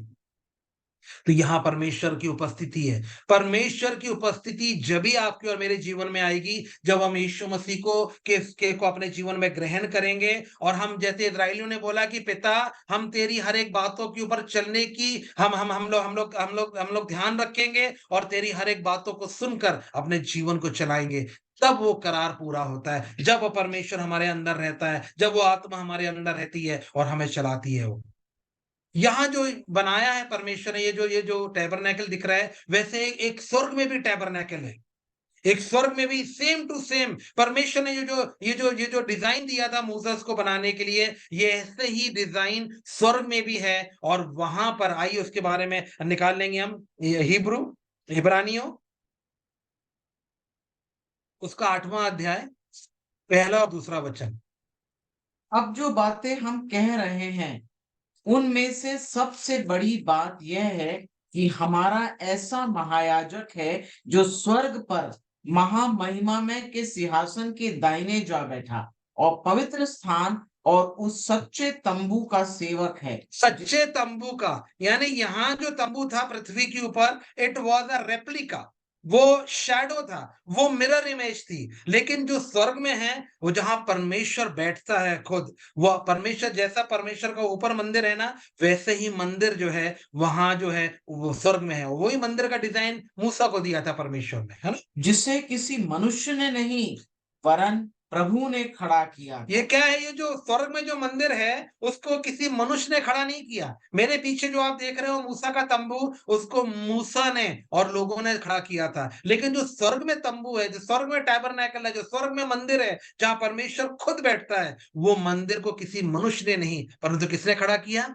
परमेश्वर ने खड़ा किया है। वहां हमारा महायाजक कौन है? यीशु मसीह। तो क्योंकि समय कम है तो मैं थोड़ा सा स्किप करता हूं, और मैं अभी 5वां वचन पढ़ लेंगे इसी में से, फिर मैं फटाक से आगे जाऊंगा, जिससे हमें मालूम पड़ेगा कि यीशु मसीह ने और क्या हमारे लिए किया। जो स्वर्ग में की वस्तुओं के प्रतिरूप और प्रतिबिंब स्वर्ग में की वस्तुओं के प्रतिरूप, वही मैंने बोला कि प्रतिरूप है, ये उसका रेप्लिका है, उसका डुप्लीकेशन है जो पृथ्वी पे किया गया। जो स्वर्ग में है उसका डुप्लीकेशन ये मोसेस के द्वारा कराया। और प्रतिबिंब की सेवा करते हैं। प्रतिबिंब मीन्स मिरर, मिरर इमेज है प्रतिबिंब, मिरर। जैसे जब मूसा तंबू बनाने पर था तो उसे यह चेतावनी मिली कि देख, जो नमूना तुझे पहाड़ पर दिखाया गया था उसके अनुसार सब कुछ करना। जब इजरायलियों ने वाचा बांध ली लहू के द्वारा, तो परमेश्वर ने टैबरनेकल का और ये पूरा उसका डिजाइन दिया, कैसा सामान होगा, कैसे क्या करना है। मैं उसमें नहीं जा रहा हूं, नहीं तो मेरा टाइम चला जाएगा। लेवी में वो बोलता है कि बर्न्ट ऑफरिंग चढ़ाने की है, आपको पीस ऑफरिंग्स चढ़ाने की है, आपको सिन ऑफरिंग्स चढ़ानी, ये सब लहू के द्वारा चढ़ानी है। ये सारी चीज लहू के द्वारा होनी है। मेमने का लहू, गाय या बैल का लहू, या बकरे का लहू, या चिड़ियों का लहू, लेकिन लहू के साथ आपको ये वाचा को पूरा करना। उसमें मैं नहीं जा रहा हूं क्योंकि जो मैं बताना चाह रहा हूं वो रह जाएगा। तो अभी हम निकालेंगे इब्रानियों 9। तो यहां पर जो है परमेश्वर ने व्यवस्था दी कि अगर आपको पाप की क्षमा मांगनी है तो ये करना है। लहू इज वेरी इंपॉर्टेंट, क्योंकि लहू परमेश्वर ने निश्चित किया है हमारे सोल में जो पाप है उनको धोने के लिए। 9:12 9 का 1 और से 5। 1 से 5 निदान उस पहली वाचा में भी सेवा के नियम थे। और पहली वाचा मीन्स जो मूसा के साथ बनाई परमेश्वर ने, पहली वाचा इजराइलियों के साथ परमेश्वर ने करी। दूसरी वाचा यीशु के और यीशु के लहू के द्वारा पूरी दुनिया के साथ करी। जो कोई इसके पर विश्वास करेगा, एनीवन, जो one who believes on God, वो उसके साथ दूसरी वाचा है ये। निदान उस पहली वाचा में भी सेवा के नियम थे और ऐसा पवित्र स्थान जो इस जगत में था, अर्थात एक तंबू बनाया गया। पहले तंबू में दीवट और मेज और भेंट की रोटियां थी और वह पवित्र स्थान कहलाता था। और दूसरे पर्दे के पीछे वह तंबू था जो परम पवित्र स्थान कहलाता था। उसमें सोने की धूपदानी और चारों ओर सोने से मढ़ा हुआ वाचा का संदूक और उसमें मन्ना से भरा हुआ सोने का मुर्तबान और हारून की छड़ी जिसमें फूल फल आए थे और वाचा की पाटियां थी। यहाँ ये इब्रानियों का लिखने वाला, इब्रानियों का कोई ऑथर कौन है मालूम नहीं है, लेकिन ये जो लिख रहा है ये इब्रानियों को लिख रहा है, यहूदियों को लिख रहा है। और ये यीशु मसीह के मर जाने के बाद यानी पहली शताब्दी के 17वें साल में 64 से 69 ईयर्स के बीच में ये बुक लिखी गई है। इसका राइटर कौन है हम नहीं मालूम हमें, लेकिन वो इब्रानियों को लिख रहा है, यानी वो यहूदी लोगों को लिख रहा है कि जो वाचा परमेश्वर ने मूसा के साथ उस रेगिस्तान में माउंट सिनाई में बांधी थी, वही वाचा जो है परमेश्वर ने यीशु मसीह के साथ दुनिया के साथ बांधी है। ये हमें जानना है कि आपके और मेरे साथ एक अग्रीमेंट है, एक करार है जो परमेश्वर ने यीशु मसीह के लहू के द्वारा आपसे और मुझसे किया है। और जैसे इस पृथ्वी पर जो टैबरनेकल मूसा ने बनाया था, उस टैबरनेकल में क्या क्या था वो बता रहा है। परम पवित्र स्थान में सोने से जड़ा हुआ एक आर्क है, एक पेटी है, उसके ऊपर 2 करूब हैं, और उस करूब के बीच में परमेश्वर की उपस्थिति रहती थी, जिसको शकाइना बोलते हैं। हिब्रू में शकाइना बोलते हैं, शकाइना ग्लोरी बोलते हैं। वहां परमेश्वर रहता था, और उसके अंदर क्या था, 10 आज्ञाओं की पार्टी थी। मन्ना का क्या बोलते हैं, एक पात्र था, और हारून की जो थी एक छड़ी थी। उसके बारे में कभी हम सीखेंगे, क्योंकि हारून का विरोध करने वाले लोग खड़े हो गए थे। तो परमेश्वर ने बोला था कि देखो भाई, मूसा ने बोला था कि देखो परमेश्वर ने किसको चुना है, हम देखेंगे। तो सब लोग अपनी अपनी एक एक छड़ी लेके आओ, और जिसकी छड़ी में फूल आ जाएंगे वो छड़ी को हम वो उस छड़ी को हम मानेंगे कि परमेश्वर ने उसको चुना है। तो हारून और भी लोगों ने आके छड़ियां रखी थी परमेश्वर की उपस्थिति में। तो हारून की छड़ी में ना केवल फूल आए थे, परंतु फल भी लग गए थे एक रात में। तो वो छड़ी रखी गई थी ये बताने के लिए कि परमेश्वर ने हारून के वंशज को परमेश्वर की सेवा, ये जो दिख रहा है ना, ये ट्रेन जैसा, ये जो है, ये डब्बा जैसा, इसके अंदर जाने की केवल हारून के और उसके परिवार के सदस्यों को ही आज्ञा थी अंदर जाने की। मूसा भी नहीं जा सकता था अंदर। Musa can not go inside, only Harun और उसके बच्चे, उनका जो वंशज हैं, वही अंदर जाके वो सेवा करते थे जो पवित्र स्थान में। और परम पवित्र स्थान में साल में एक बार हाई प्रीस्ट कई होते थे, लेकिन साल में हाई प्रीस्ट जो है वो लहू लेके जाता था परमेश्वर के सामने। और उसकी क्या व्यवस्था थी कि उसका जो कपड़े पहनता था, उसके चारों ओर घुंघरू लगे थे, और उसके पैर में रस्सी बांधी जाती थी, क्योंकि पवित्र स्थान और परम पवित्र स्थान के बीच में एक पर्दा था।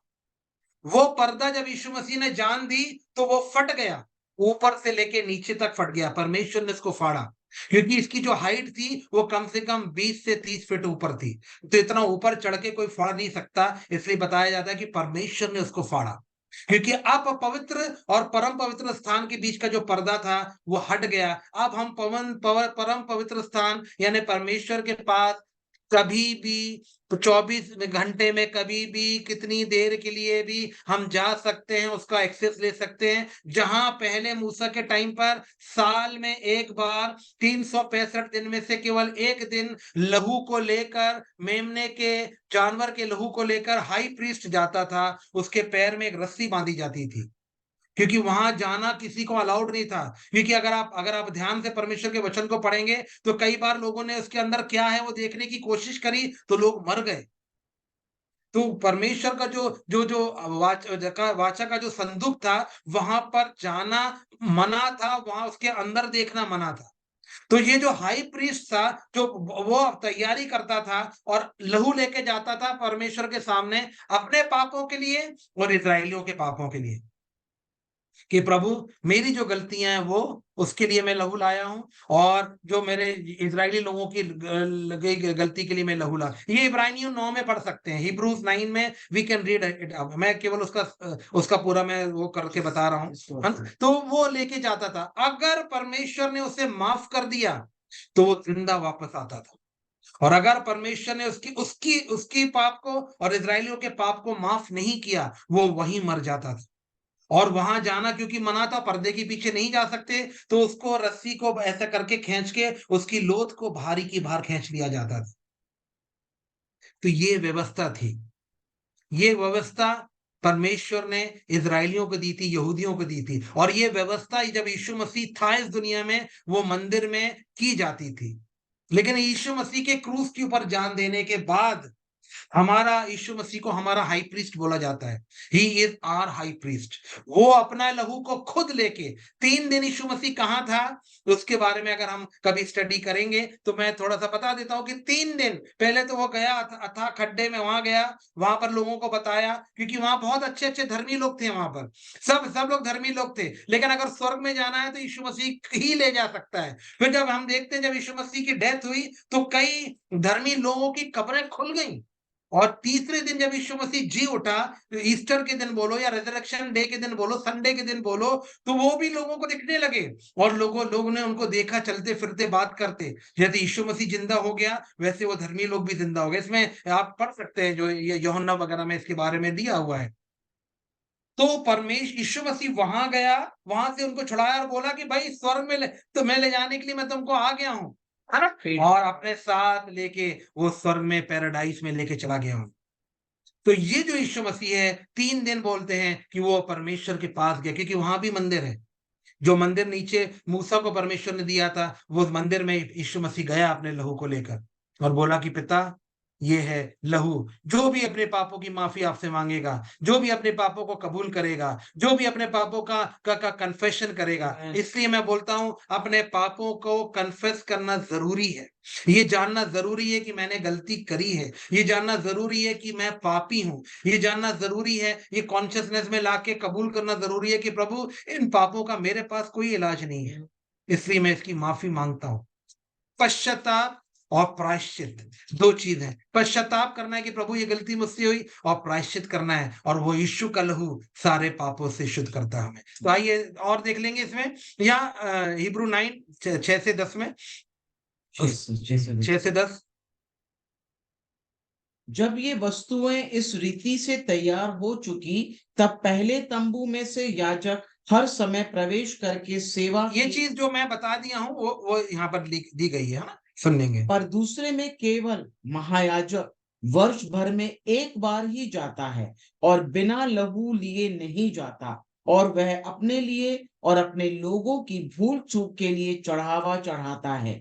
इससे पवित्र आत्मा वही दिखाता है कि जब तक पहला तंबू खड़ा है तब तक पवित्र स्थान के मार्ग प्रकट नहीं हुआ, और वह तंबू तो वर्तमान समय के लिए एक दृष्टांत है जिसमें ऐसी भेंट और बलिदान चढ़ाए जाते हैं जिससे आराधना करने वालों के विवेक सिद्ध नहीं हो सकते, इसलिए कि वे केवल खाने पीने की वस्तुओं और भांति भांति के स्थान विधि के आधार पर शारीरिक नियम है, तो जो सुधार के समय तक के लिए नियुक्त किए गए हैं। ये जो है ये बताया जा रहा है कि जब तक यीशु मसीह नहीं आता है, जब तक के लिए ये लॉज एंड बाय लॉज दिए गए थे। परमेश्वर ने मूसा को ये by laws and by laws दिया था कि भैया जब तक मेरा बेटा यीशु मसीह नहीं आता है, जब तक के लिए ये लॉज एंड बाय लॉज हैं। जब वो यीशु मसीह खुद आ जाएगा तो हम आगे अभी 11 से पढ़ेंगे, 11वां वचन हम पढ़ेंगे, इसी का 11वां वचन। वो खुद जो है वो चीफ हाई प्रीस्ट की जो भूमिका निभाएगा, और अपने, अब ये भेड़ बकरिया का लहू नहीं, अपने खुद के लहू को, क्योंकि यीशु मसीह की डेथ कैसी हुई है, पूरा लहू बह जाने से, है ना। उसका एक इंग्लिश वर्ड है, वो पूरा लहू जब निकल गया, जब यीशु मसीह ने जान दे दी, तो वो लहू जो है लेके यीशु मसीह परमेश्वर के पास उस स्वर्गीय टैबरनेकल में जाता है। पढ़ लेंगे 11 से। परंतु जब मसीह आने वाली अच्छी अच्छी वस्तुओं का महायाजक होकर आया, तो उस तो उसने और भी बड़े और सिद्ध तंबू से होकर, जो हाथ का बनाया हुआ नहीं, अर्थात इस सृष्टि का नहीं, और बकरों और बछड़ों के लहू के द्वारा नहीं, पर अपने ही लहू के द्वारा एक ही बार पवित्र स्थान में प्रवेश किया और अनंत छुटकारा प्राप्त किया। यीशु मसीह ने अपने लहू के द्वारा एक ही बार, वन एंड लास्ट, पहली और आखिरी बार अपने लहू के द्वारा परमेश्वर के उस होली प्लेस में उसने एंटर किया, और हमारा अनंत छुटकारा आपको और मुझको उसने दे दिया। यीशु मसीह वो हमारा हाई प्रीस्ट है, उसको हमारा हाई प्रीस्ट बोला जाता है। यीशु मसीह इज आवर हाई प्रीस्ट, और आप और हम क्या हैं? प्रीस्ट हैं। अगर हम पढ़ेंगे, रेवलेशन में दिया हुआ है, पहला यूहन्ना में दिया गया है कि क्या यू आर रॉयल प्रीस्टहुड। आप हम हमें वो व्यवस्था जो हारून और उसके बच्चे करते थे इस टैबरनेकल में, अर्थली टैबरनेकल में जो मेरे पीछे है, वो सेवा आपको और मुझको दी गई है। वो सेवा केवल नीरज भैया, गौरव भैया के लिए नहीं है, सबके लिए ये है। जितने भी लोग यहाँ जमा हैं सबके लिए वो सेवा है। सबको कुछ ना कुछ अपना योगदान देना है, चाहे चाहे चाहे छोटा सा योगदान क्यों ना हो, परंतु वो योगदान आपको और मुझको देना है।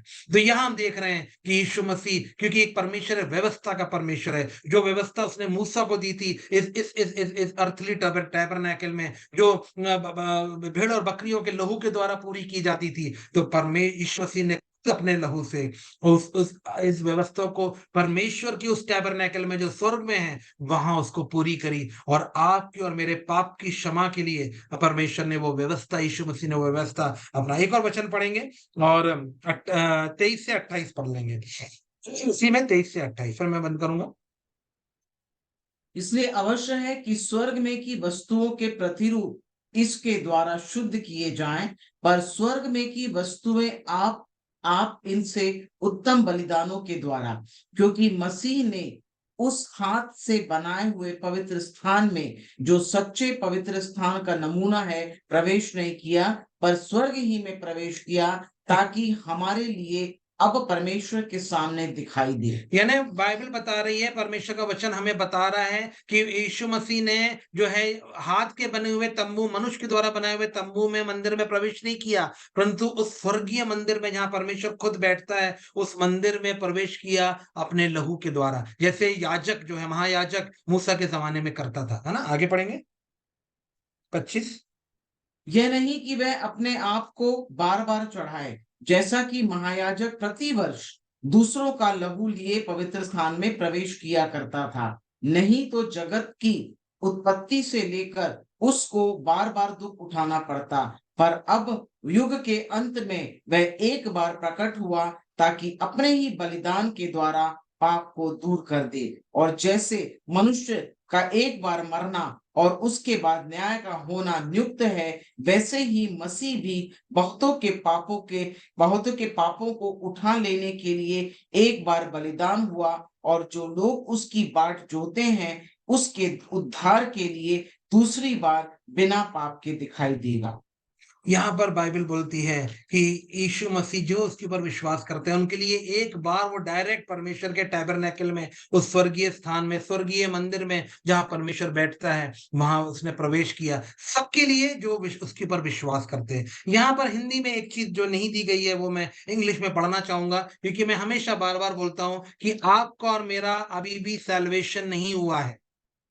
देखिए थोड़ा सा, मुझे मिसरीड मत करिए, मुझे यानी क्या बोलना चाहिए हिंदी में, क्या गलत मत समझना, है ना। क्योंकि क्या है, आपका यीशु मसीह के कोड़े खाने से मैं और आप चंगे हैं, हो गए हैं। अगर बीमारी आती है तो रॉन्ग एड्रेस पे आती है, क्योंकि हम पहले से चंगे हैं, यीशु मसीह के कोड़े खाने से हम चंगे हो गए हैं। अगर आती है वो दुष्ट लाता है, दुरात्माएं लाती हैं, उनको डांट के भगाने के लिए अधिकार हमारे मुंह में है। हम बोलेंगे, वो सुनेंगी और वो जाएंगी यीशु मसीह के नाम से। दूसरा है, अगर हम पाप करते हैं तो हम जब परमेश्वर के पास अपनी पापों की माफी मांगते हैं तो यीशु का लहू परमेश्वर के पास है, हमें माफी परमेश्वर से मांगनी है, क्योंकि लहू परमेश्वर के पास है, पवित्र परम पवित्र स्थान में है परमेश्वर के पास, और वो हमें माफ करता है। तो जो हम पापों की माफी मांगेंगे, कन्फेस करेंगे, तो हमें वो देगा। देखिए थोड़ा सा ये लास्ट जो वर्स है, मेरी वाइफ ने थोड़ा जल्दी से पढ़ लिया, अब मैं उसको थोड़ा सा टुकड़ों में पढ़ के आपको उसका मतलब बता के फिर मैं खत्म कर। 28वां वचन फिर से पढ़। वैसे ही मसीह भी बहुतों के पापों को वैसे ही मसीह ही बहुतों के पापों को, यानी मेरे पाप, आने वाली जनरेशन के पाप, और जो लोग नहीं मान रहे हैं उनके भी पाप के लिए यीशु मसीह मर गया है। वो कन्फेस नहीं कर रहे हैं, उसको मान नहीं रहे हैं, तो स्वर्ग नहीं जाएंगे वो, है ना। आगे बहुतों के पापों को उठा लेने के लिए एक बार बलिदान हुआ। यीशु मसीह एक बारी बलिदान हुआ। है ना, और अपना लहू ले गया। अब इससे अच्छा लहू कौन सा लाओगे आप? जो निष्कलंक मेमना बोला जाता है यीशु मसीह को, परमेश्वर का बेटा बोला जाता है उसको, जिसके ऊपर कोई पाप नहीं था, वो he could have sinned but he decided not to. बोला जाता है यीशु मसीह इस दुनिया में मनुष्य बन के आया था, वो पाप कर सकता था but he decided not to. हम भी और आप भी, हम भी गलतियां कर सकते हैं, लेकिन हमें डिसाइड करना है not to, because now we are the sons and daughters of God, we are small Jesus Christ on earth. अब हम, यीशु मसीह हमारे अंदर रहता है, यानी यीशु मसीह को लेके हम चल रहे हैं, हम स्मॉल जीसस क्राइस्ट हैं, we are small gods, G O D, small G से gods, we are small gods. शाम में भी जो है दाऊद बोलता है वी आर स्मॉल गॉड्स, हम लोग सामर्थी लोग हैं, परमेश्वर के बेटे हैं हम लोग, है ना। हम लोग को उसकी सामर्थ्य को प्रकट करना है। आगे, और जो लोग उसकी बाट जोहते हैं, जो लोग उसकी बाट जोते हैं, कौन लोग जो रहे हैं उसकी बाट? आप और मैं जो रहे हैं, विश्वासी लोग जो कि भाई यीशु मसीह बादलों पे आएगा, रैप्चर, बादलों पर आएगा, मुझे ले जाएगा, हम उसकी बाट जो रहे हैं, और जब हमारा रैप्चर हो जाएगा, दैट इज सैल्वेशन। आगे, उसके उद्धार के लिए, उसके, हाँ नहीं एक्चुअली, हाँ चलो उसके उद्धार के लिए दूसरी बार बिना पाप के दिखाई देगा। उसके उद्धार के लिए मीन्स मेरे उद्धार के लिए वो दूसरी बार दिखाई देगा, यानी सैल्वेशन के लिए यीशु मसीह सेकंड टाइम बादलों पर दिखाई देगा। और अब जब मैं उसके साथ चला जाऊंगा तो मेरा सैल्वेशन हो जाएगा, तो मेरा उद्धार हो जाएगा। आई बिलीव, मेरा ये विश्वास है कि ये जो बातें थोड़ी सी गहरी जरूर हैं, लेकिन हम कब तक दूध पीते रहेंगे? हमें अभी सॉलिड फूड लेना स्टार्ट करना है, हमें सॉलिड फूड लेना है। परमेश्वर देना चाहता है मेरे द्वारा, जो भी इस पेज पर आते हैं उनके द्वारा मुझको देता है, मैं उसको शेयर करता हूँ। तो मैं चाहता हूँ कि आज हमने ये सीखा कि जो टैबरनेकल जो मैं पीछे देख रहे हो, ये मूसा ने बनाया था, लेकिन जो एक स्वर्गीय टैबरनेकल है, स्वर्गीय मंदिर है, जहाँ परमेश्वर खुद बैठता है, हमारा हाई प्रीस्ट, हमारा बड़ा भाई, मैं उसको बड़ा भाई बोलता हूँ यीशु मसीह को, क्योंकि वो फर्स्ट फ्रूट भी है। जो जो उसके साथ हुआ है वो मेरे साथ होगा, है ना। तो जो फर्स्ट फ्रूट है, वो जो गया अपने लहू के द्वारा, और उसने जो है अपने आप को परमेश्वर को दे दिया कि प्रभु जो भी मेरे पर विश्वास करेगा, उसके उद्धार के लिए, मैं उसके पापों की क्षमा के लिए और उसके उद्धार के लिए मैं ये लाया हूं। इसलिए मैं बोलता हूं, ऑल रिलीजन, सारे धर्म स्वर्ग नहीं ले जाते। वो आपको एक अच्छा लाइफस्टाइल दे सकते हैं, अच्छी सोच दे सकते हैं, अच्छी रहने का जरिया बना सकते हैं, परंतु पापों की क्षमा और स्वर्ग जाने के लिए यीशु मसीह की जरूरत है। और यीशु मसीह, हम फ्राइडे को उसको याद करेंगे, जो 7 वचन हम आएंगे, ईस्टर को उसके रिजरेक्शन को मनाएंगे, क्योंकि यीशु मसीह, मैं फिर से उस वचन को पढ़ के मैं खत्म करना चाहूंगा, यूहन्ना 10:17-18। यीशु मसीह बोलता है कि कोई मुझसे मेरा जीवन नहीं ले सकता है, मैं अपने आप से देता हूं और अपने आप से लेता हूं, क्योंकि परमेश्वर की यही मर्जी है। इसको मैं पढ़ेंगे और मैं अपने शब्दों को खत्म करूंगा। पिता इसलिए मुझसे प्रेम रखता है कि मैं पिता अपना प्राण इसलिए देता मुझसे प्रेम करता है क्योंकि वो उसके परमेश्वर के प्लान में है, वो परमेश्वर की डेस्टिनी जो परमेश्वर ने दी है, उस प्लान में यीशु मसीह है। आगे, कि मैं अपना प्राण देता हूं कि उसे फिर ले लूं। मैं देता हूं कि फिर ले लूं, है ना। He was very confident, he knew that कि मुझे फिर से वापस मैं रिजरेक्ट हूं। उसे मुझसे छीनता नहीं, कोई मुझसे छीनता नहीं है, वरन मैं उसे आप देता हूं। मैं खुद अपने आप होके देता हूं। मुझे उसके देने का भी अधिकार है और उसे फिर लेने का भी अधिकार है।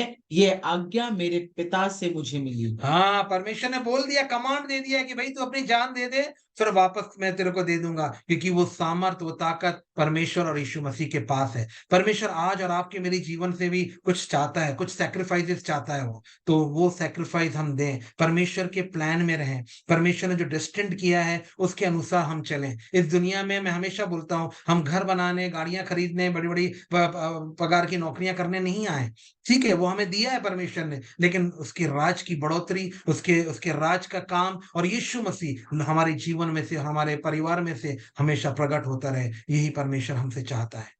तो ब्लेसिंग्स, आशीषें, आशीर्वाद, मेरा ये विश्वास है कि इस वचन से मैं बहुत आशीषित हुआ, क्योंकि परमेश्वर की आत्मा ने मुझे रेवलेशन दिया। आप लोग भी आशीषित हुए होंगे, और आप लोग भी, और परमेश्वर के लहू को, यीशु मसीह के सैक्रिफाइस को, उस पिता के हृदय को जिसने अपने इकलौते बेटे को दे दिया मरने के लिए, और उस बेटे को जो जानता कि मैं इस दुनिया में आऊंगा और मुझे बहुत दुख उठाना पड़ेगा, वो तैयार हो गया कि प्रभु मैं उस क्रूस की लज्जास्पद मौत सहने को भी मैं तैयार हूं, क्योंकि ये तेरा प्लान है। It is your plan. I am ready to do it. I am there and I am ready to do it. तो ये है हमारा परमेश्वर भी हमसे यही चाहता है कि हम भी यीशु के जैसे बने और परमेश्वर की योजनाओं को, उसकी प्लान्स को पूरा करें।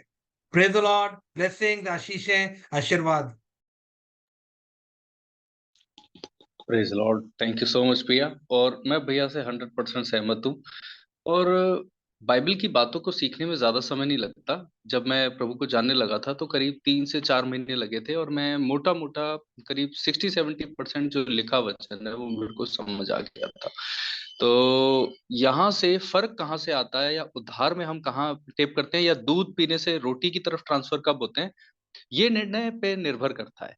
When we take decision, hallelujah, सुनी हुई बातों में या प्रभु यीशु मसीह के बलिदान में या उसकी सहभागिता में शामिल होने का जब निर्णय करते हैं, और वही निर्णय हमको एक इमेच्योरिटी से और मैच्योर बनाता है। मैच्योर हम इस बातों को सीखने से नहीं बनते, मैच्योर हम उन बातों को अपने जीवन में लागू करने की जो डिसीजन लेते हैं और डिसीजन को हम पकड़ के रख पाते हैं। जैसे मतलब मैं 2014 में भी मेरा दिल करता था मैं दुआ करूं, लेकिन खाने से पहले मैं दुआ करने की जब बिल्कुल शुरुआत थी 2012-13 में, तो ऐसा होता था कि मैं खाना खाने के लिए बैठता था और मेरे से सब्र नहीं होता था, मैं बाइट ले लेता था और मैं दुआ नहीं कर पाता था। इतनी ज्यादा मेरी फाइट थी। आपको मजाक लग रहा होगा, बट मैंने ये जंग लड़ी है। और अब मैं आराम से दुआ कर सकता हूँ, और खाना मेरे पास है तब भी मैं 10 मिनट तक वेट कर सकता हूँ। तो ये जो चीज थी कि खाने से पहले दुआ करनी है, मुझे तब भी पता थी, आज भी पता है।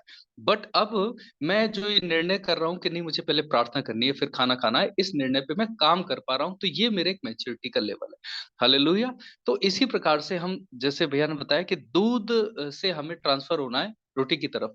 दूध से रोटी की तरफ कोई आदमी 6 महीने में प्रभु को जानने के बाद ट्रांसफर हो जाता है, किसी को 6 साल लग जाते हैं, किसी को 10 साल लग जाते हैं।